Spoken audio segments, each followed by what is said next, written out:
17 सप्टेंबरपर्यंत हैदराबाद गॅझेटियरच्या नोंदीनुसार कुणबी प्रमाणपत्र वाटण्याच्या निर्णयावरती जर अंमलबजावणी नाही करण्यात आली तर येत्या दसरा मेळाव्यात आम्ही मोठा निर्णय घेणार अशी भूमिका जरांगे पाटलांनी रुग्णालयातून लाईव्ह येऊन सरकारपुढे मांडली आहे. 17 सप्टेंबरला मराठवाडा मुक्तीसंग्राम दिन आहे. त्याच्या आत हैदराबादच्या गॅझेटियरच्या नोंदीनुसार मराठवाड्यातल्या मराठ्यांना कुणबी प्रमाणपत्र देण्याची कारवाई सुरू झाली पाहिजे. पुन्हा जितकं आम्ही तुमचं कौतुक केलं, पुन्हा आम्हाला असं वाटायला नको की तुम्ही नुसती हुलकावणी देतायत की काय.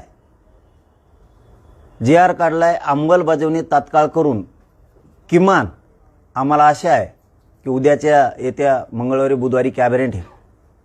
या कॅबिनेटमध्ये आपण तालुक्यात जिल्ह्यात महाराष्ट्रभरातल्या ही प्रक्रिया आता हैदराबाद गॅझेटियरच्या नोंदीच्या संदर्भातली आणि त्या नोंदीच्या माध्यमातून कुणबी प्रमाणपत्र देण्याची प्रोसिजरची उद्या बुधवारी मंगळवारी त्याची अंमलबजावणी करून तालुक्यातले जिल्ह्यातले सगळे अधिकारी हे 24 तास कामाला लावून हैदराबाद गॅझेटियरच्या नोंदीच्या आधारे प्रमाणपत्र द्यायला सुरुवात करा. 17 सप्टेंबरच्या आत